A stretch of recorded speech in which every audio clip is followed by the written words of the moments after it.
back on the neutral table. Hopefully they fit. And then we're gonna, let's do that first. Let's put all the foods back on the black middle table, please. And then we're gonna actually divide the foods up into macronutrients. So protein, fat, and carbs. So why'd you pick all those carbs, pick the fat, pick the protein? How'd you do that? Read the label. Read the label, what'd you read? Carbs, protein, and fat. Yeah, Sue. That's it.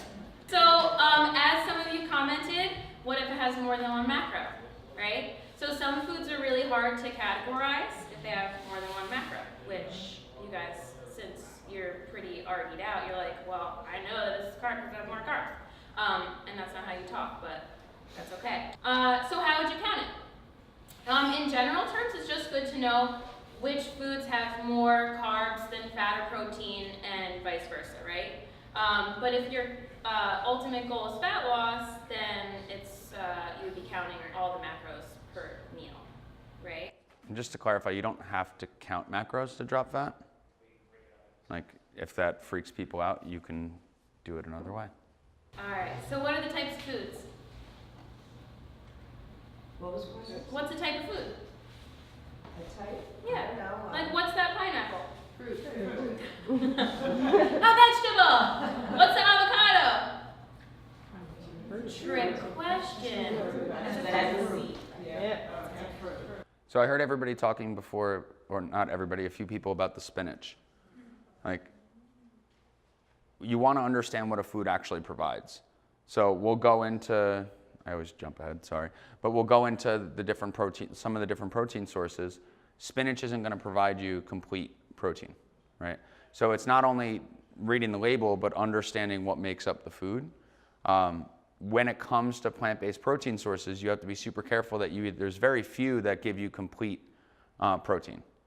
You have to then understand complementary proteins or complementary amino acid profiles. So if anyone in here either trends more towards plant-based or is totally plant-based, we're not saying it's bad in any way. You just have to have a little deeper knowledge of the foods you're eating. So we're not going to go super far into that. I'm just saying it so that if anybody is in that situation, chat with us after. I say in that situation, like, I caught the vegetarian. All right, we got vegetables. Oh, Coach Mike. So asparagus, broccoli, Brussels sprouts, cabbage, radishes, cucumber, celery, carrots. Anything else? Spinach, greens, kale, cool. Peppers, squash, all the good stuff, right? So in terms of portions, we want 1/5 size portion if we're using the hand system, which is pretty cool because your hands go everywhere with you, hopefully. That'd be weird. 1/5 size portion of cooked vegetables for women, 2 for men. So if you're gonna overeat anything, let it be veggies. So then we got fruit. Hey, Coach Ed, nice blue steel face. Apples, berries, pears, cherries, pineapple, bananas, grapes, all the good stuff. So there's typically like no serving size for fruit, but just be mindful of the type. So prioritize pears, berries, citrus fruits, and apples over like the starchier ones like mangoes, bananas.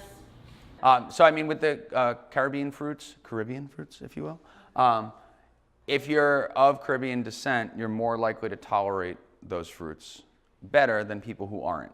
Now you have to understand that it's going to be they're still going to be higher in carbohydrates. So you still have to be mindful of the actual portion size.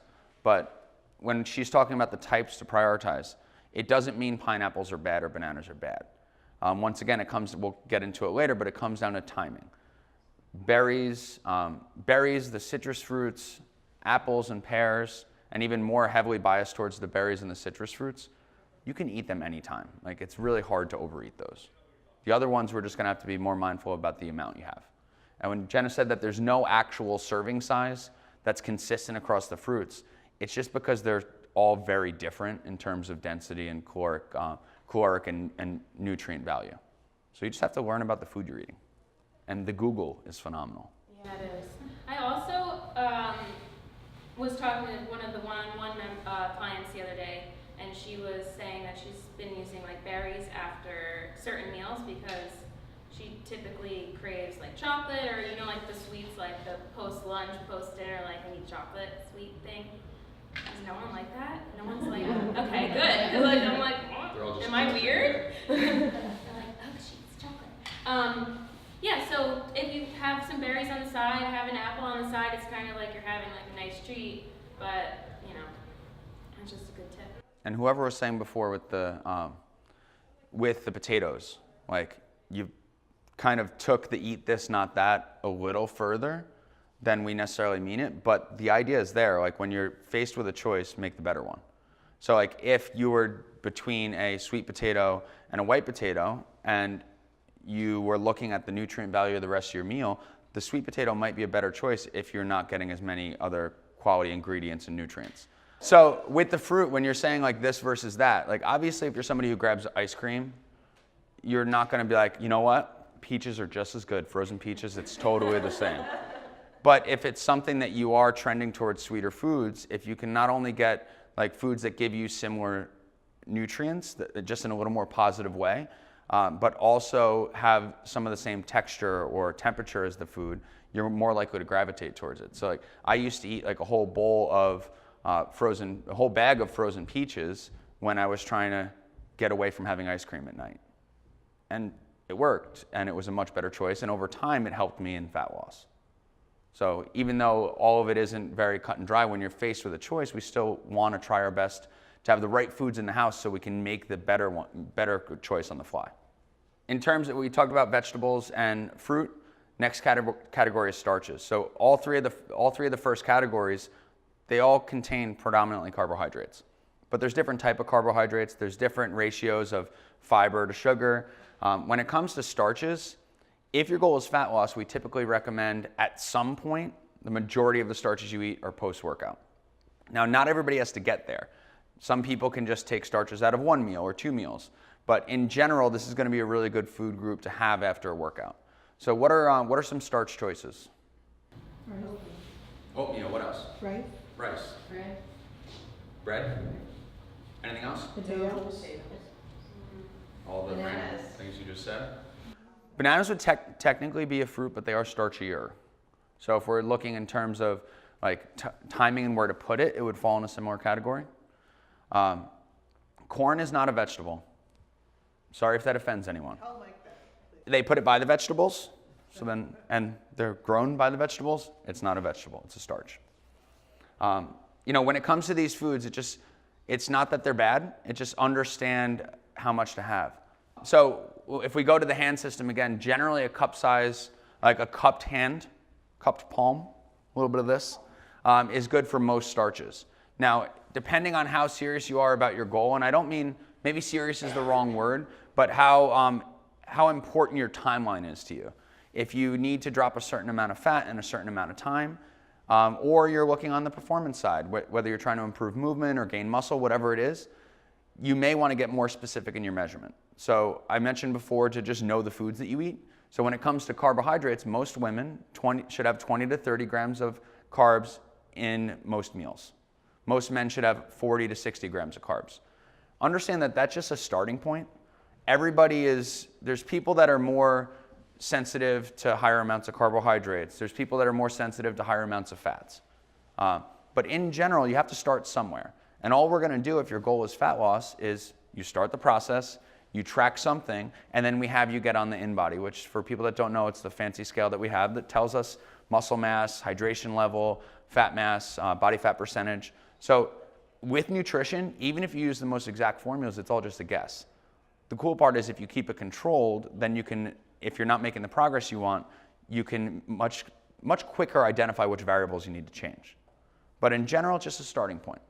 Protein's the same thing. In terms of the amounts you should have when it comes to macros, it's 20 to 30 grams of protein for most women and 40 to 60 grams of protein for most men. This is the one we get the most pushback on because people have gotten either they don't think they can eat the amount we're telling them to eat, or they've heard that like too much protein is bad, or like men are like, yeah, I want to work out, but yeah, I don't want to look like Arnold, bro. And a lot of women come in and say that they don't want to look like a man. We don't sell drugs, so none of those things can happen, at least with our assistance. Protein is not the devil. Protein is something that you need to ensure that you recover adequately from your workouts. Same thing with carbohydrates.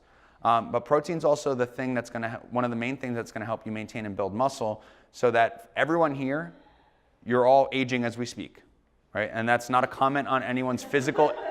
That's depressing. It's not a comment on anyone's physical age. It's just the fact that we should all be concerned with making sure we go into later years in life healthy and strong. And one of the main concerns is losing muscle mass. So if we can follow a good resistance training program, a good safe one that's right for you based on how you move, and we can complement that with enough protein, you're going to go into those years of life in a much better place in terms of muscle mass. And you'll understand how to do the work to maintain and keep muscle. So can we agree that protein is not the devil? Yes. Cool. If we're using the hand system, it's a palm-sized portion. This is a quick anatomy lesson. These things, they're not your palm, okay? It's this part of the hand. So for most women, 1 palm-sized portion. For most men, 2 palm-sized portions. And for any ladies who hear the amount of food that men get to eat, it's also really difficult to do, so that it's not good or bad. On one side, you may have to control your portions a little more. On the other side, it's super hard to actually keep up with enough food to maintain muscle. What are some protein sources? Meat. Eggs, meat, what else? Fish. Fish. Dairy, like fat-free dairy. There you go. Fat, full dairy would also have protein. Spinach. Spinach would have protein. It wouldn't be a complete protein. It wouldn't be enough that it would count. Nuts. Nuts have protein. It's going to fall more into the fat category because it's higher in fat, but it will provide protein. And protein. Why are you sorry? I asked for suggestions. So protein shakes. Are there any plant-based options people can think of? Beans. Beans. Beans, tofu. Yeah. Quinoa is actually one of the few that's actually a complete protein, but it's a lot higher in carbs than protein. So you just have to watch the amount if you're getting strictly from that. Rice and beans as well. That combination, whether it was by accident or not, it's actually really smart. They have complementary amino acid profiles. But we just have to look at a lot of the plant-based options. If you get all of your protein from that, we have to be super diligent about getting a variety of different plant-based options, because if you got it all from rice and beans and quinoa, you're going to have a ton of carbs. So fat. Fat is also not the devil. We need it for optimal cellular function. There's a lot of health benefits to having the right amounts of fat and the right type of fat. Just understand in simple terms today, you need it.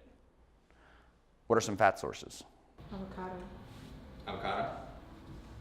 Nut butters. Nut butters. Different oils like olive oil. Yeah. Chia seeds.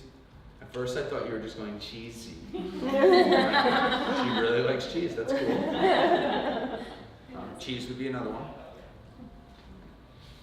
Any of the higher fat protein sources would fall in this category.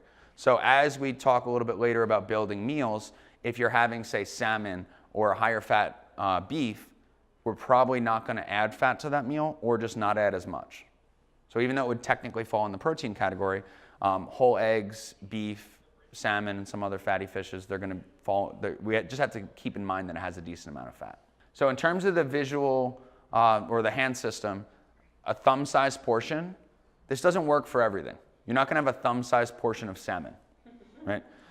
So for this is actually the one I would say almost never use the hand system for it.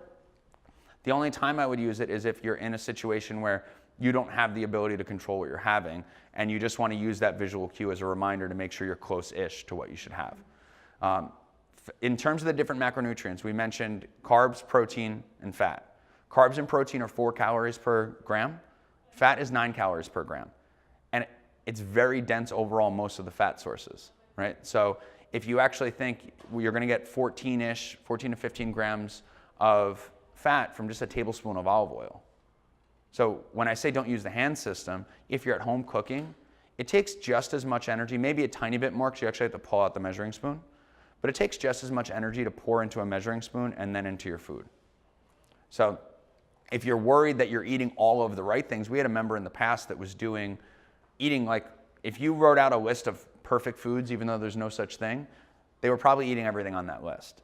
And they weren't dropping any fat. They actually gained a little and then they were maintaining. They weren't measuring their fats and they were cooking with fat. So even if you make all the right choices, if you have those foods in the wrong amounts, especially fat, it may be counterproductive to your goals. So it's not to scare people away from having fat. It's just, again, understand the foods you're eating and just take the extra step. If fat loss or something body composition related is important to you, just take the extra step to actually measure the food.